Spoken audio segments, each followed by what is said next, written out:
Hello friends, welcome back to healthy lifestyle. இன்னைக்கு வீடியோவில் நம்ம எதை பற்றி பார்க்கணும்னா, ஜிம்முக்கு நான் தொடர்ந்து போகணும், இந்த பழக்கத்தை நான் எப்படி வளர்த்துக்கிறது அப்படின்றத பற்றி தாங்க நாம இந்த வீடியோவில் டீட்டெயிலாக பார்க்க போகிறோம். இந்த கேள்வியை நிறைய சப்ஸ்கிரைபர்ஸ் கேட்டிருக்காங்க. நான் ரெகுலராக ஜிம்முக்கு போகணும்னு நினைக்கிறேன், ஆனால் என்னால் முடியல. ஒரு நாள் போகிறேன், ரெண்டாவது நாள் சோம்பேறித்தனமாக இருக்குது, மூணாவது நாள் உடம்பெல்லாம் சோர்வாக ரொம்ப அடிச்சு போட்ட மாதிரி வலிக்குது அப்படின்ற மாதிரி கேட்குறாங்க. அதுக்கான பதிலை நாம இந்த வீடியோவில் டீட்டெயிலாக பார்க்கலாம். தினமும் காலையில் எழுந்த உடனே நாம ஏன் உடற்பயிற்சி செய்ய தொடங்கணும் அப்படின்றத நீங்கள் உங்களையே கேட்டுக்கோங்க. எல்லாருமே ஜிம்முக்கு வந்து உடற்பயிற்சி செய்யும்போது ஒரு குறிக்கோளோட தாங்க வராங்க. அந்த குறிக்கோளை அடைய முடியாதவங்க ஜிம்முக்கு ஒழுங்கா வராம விட்டுறாங்க.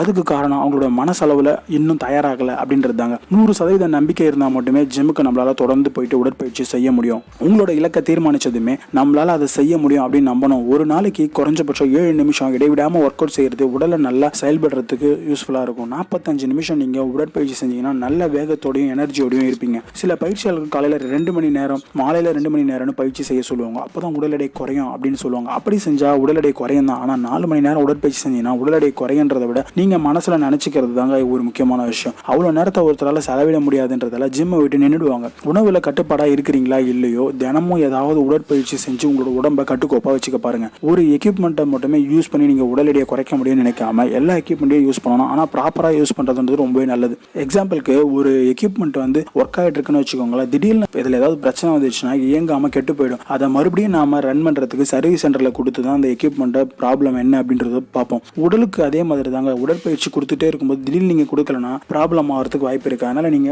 கட்டாயமா உங்களோட உடற்பயிற்சியை தினசரி சரியான நேரத்துக்கு திட்டமிட்டு செய்யறது ரொம்பவே நல்லது. முதலாவது விஷயம், நீங்க கரெக்டான நேரத்தை ஒதுக்குங்க. ஜிம்முக்கு போறதுக்குன்னு தனியா நேரத்தை ஒதுக்குங்க. அந்த நேரத்துல அதை மட்டுமே செய்யணுன்றதை நீங்க தீர்மானமா வச்சுக்கோங்க. எல்லா விதமான வேலைகளும் உங்களுக்கு இருக்கதாங்க செய்யும். ஆனா ஜிம்முக்குன்ற கரெக்டா ஒரு 1 hour எடுத்துக்கோங்க. அந்த 1 hourல எந்த ஒரு வேலையுமே செய்யாம ஜிம்முக்கு போறதை மட்டும் கான்சென்ட்ரேட் பண்ணுங்க. ரெண்டாவது, அலாரம் வச்சு எழுந்த மாதிரி கரெக்டா நீங்க எழுந்து அந்த ஜிம்முக்கு போற பழக்கத்தை ஃபாலோ பண்ணுங்க. மூணாவது விஷயம், ஒரு இலக்கை தீர்மானிச்சு அதை நோக்கி பயணம் செய்யணும். அதாவது ஒரு டார்கெட்டை ஃபிக்ஸ் பண்ணி அதை அச்சீவ் பண்ணுன்ற ஒரு கோலோட போங்க.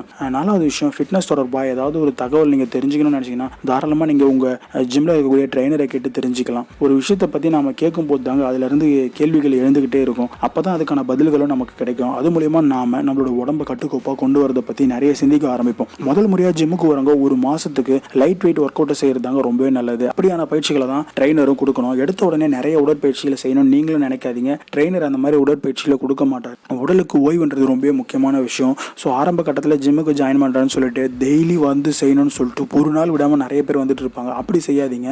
உடலில் இருக்கக்கூடிய மசில் டிஷ்யூஸ்க்கு நாம கட்டாயமாக ரெஸ்ட் கொடுத்தாகணும். அப்படி நாம கொடுக்கலனா நம்மளோட உடல் தசைகளில் வலி தாங்க ஏற்படும். ஒரே நாளில் எல்லாத்தையுமே நம்ம முடிச்சிட முடியும்னா கட்டாயமாக முடியாது. அதனால நீங்கள் கொஞ்சம் கொஞ்சமாக படிப்படியாக போகிறது ரொம்பவே நல்லது. ஆறாவது முக்கியமான விஷயம், மெதுவாக நம்ம ஸ்டெப் பை ஸ்டெப் போகிறது ரொம்ப நல்லது. நம்மளோட தசைகள் உடற்பயிற்சிக்கு பழக்கமானதுமே கடினமான உடற்பயிற்சிகளை கற்றுக்கிறது ரொம்ப நல்லது தாங்க. ஏழாவது, உடற்பயிற்சிகளை எப்படி அதிகமாக ஃபன் கலந்து செய்கிறோமோ அதே மாதிரி உங்களோட பயிற்சியாளர்கிட்ட கேட்கக்கூடிய கேள்விகளும் ரொம்ப முக்கியமானதாக இருக்கணும். அதுக்கான பயிற்சிகளை நீங்கள் தினசரி செஞ்சுட்டு வரது அதை விட முக்கியமானதாக இருக்கும். எட்டாவது முக்கியமான விஷயம் என்னன்னா, நான் இந்த வாரம் 4 நாள் ஜிம்முக்கு போயிட்டு உடற்பயிற்சி செஞ்சேன், அடுத்த வாரம் 5 நாள் போவேன், 6 நாள் போவேன் அப்படின்னா இருக்காதீங்க. உங்களால் ஜிம்முக்கு ஏதாவது காரணத்தால் வர முடியலன்னா வீட்லேயே சிம்பிளான ஒர்க் அவுட்ஸை நீங்கள் செய்யறதுன்றது உங்களோட மசில் டிஷ்யூஸ்க்கு ரொம்பவே நல்லது. அதனால ஊருக்கு போயிட்டேன் இந்த மாதிரிலாம் காரணம் சொல்லி நீங்கள் 4-5 நாள் கழிச்சு ஜிம்முக்கு போறீங்கன்னா கொஞ்சம் கஷ்டமாக தாங்க இருக்கும். அதே நேரம் ஒரே ஒரு நாள் நீங்க உடலுக்கு ஓய்வு கொடுத்துதாங்க ஆகணும். வாரத்துல ஒரு நாள் கூட ரெஸ்ட் கொடுக்காம ஒர்க் அவுட் கொடுக்கறதுன்றது உங்களோட உடம்புக்கு அவ்வளவா நல்லது இல்லைங்க. நாம எப்பயுமே நம்மளோட உடம்புக்கு ரெஸ்ட் கொடுக்கறதுன்றது ரொம்ப முக்கியமான விஷயங்க.